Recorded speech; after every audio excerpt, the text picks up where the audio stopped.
This is the Orbitar. At its roots, it's an ancient art form called poi spinning, which involves swinging a weight on the end of a cord in circular patterns. But for me, it's the future of play, music, and holistic healing. When I first encountered poi spinning, I was in a pretty bad mood. I had torn my rotator cuff, and I was sort of moping around circus practice because I wasn't able to fly trapeze. So when one of my fellow circus performers handed me this pair of socks with rice in the end to spin around in circles, I kind of felt like my life was over. It just seemed so lame compared to flying trapeze. But I was hurt, I couldn't fly, so I gave it a try. And the second I started spinning, it felt awesome. Not only did I have no idea why it felt so awesome, I had no idea I was about to spend the next 10 years trying to figure it out. From an underwear convention to the Rehabilitation Institute of Chicago, I've spun poi in all kinds of places. I've given lessons on the beach, and I've spun flags amongst columns. I opened a center for poi spinning, where I collaborated with local artists to make equipment like creature poi, which are like dinosaur heads and animals on strings, and hula hoops and staves. I made videos about poi that were projected on buildings. I wrote an entire master's thesis on poi. And through all this, I slowly began to understand a few things about why poi spinning feels so good. So the sneaky thing about poi is, it's actually a form of play. And play is just a state of mind. So what's play for one person, like going for a run, might be grueling for somebody else.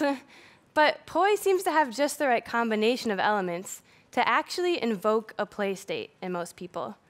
It's accessible, it's customizable, you can learn to do cool things with it really easily, and it requires a certain kind of focus that pushes all the other nagging thoughts out of your brain, unless you're trying to give a TED Talk while you're spinning poi, which is actually pretty challenging because when you spin, it does kind of demand that you focus on the connection between your mind and your body, and it almost sort of puts you into this trance state.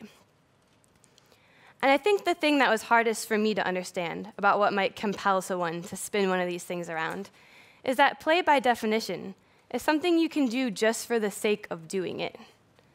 As adults with busy lives, that's kind of a tough concept, because we have so much stuff to take care of. We have to make money, and we have to feed ourselves, and play usually is not on that same list. But we know from experts in the field that play is actually essential to our lives. It helps us make sense of the world. It's a tool for problem solving. It's a catalyst for physical, social, and emotional development. Play helps us stay healthy, and it helps us stay happy. And even though poi has all of these things going for it, for me, there was still something obvious missing. So when you spin poi, you're instantly creating a rhythm.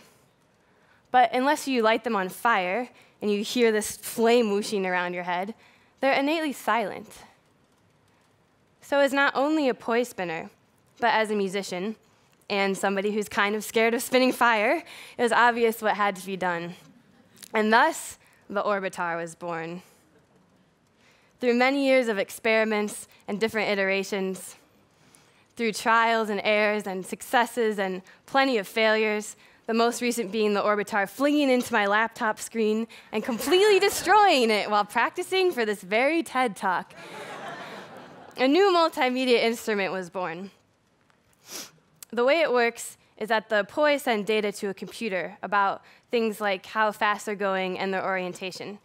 And that data can be used to generate brand new audio, or it can be used to modify existing audio. And the glove acts as it can control your performance parameters. So you set it up ahead of time, really to do whatever you want. It can add effects, or it can change the lights, or it can move through different movements in your performance piece. So to me, combining these things, poi and play and music, really has limitless potential, because just like play, we know music is really good for us. It can alter your breathing and your heart rate and your brain waves. It can help with chronic back pain and motor skills and depression and self-confidence. And the really exciting part lays ahead in the future, because unlike movement therapy and music therapy, almost no research has been done on poi spinning. So just imagine what could happen if we really started to study this. Imagine if we used the Orbitar as a serious tool for physical and mental rehabilitation.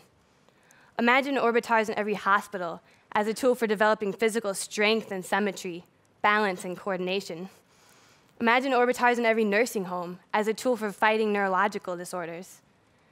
And in a time when we're fighting to keep the arts in our schools, imagine easy-to-make, affordable, easy-to-use Orbitars in every classroom.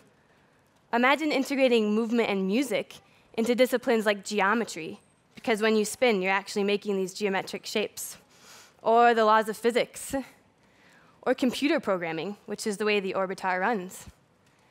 And in a society when a lot of us have forgotten how to play, imagine if the power to create sound and light compositions, to release your daily stressors and your nagging thoughts, to slip into a trance state. Imagine if that power was at your fingertips.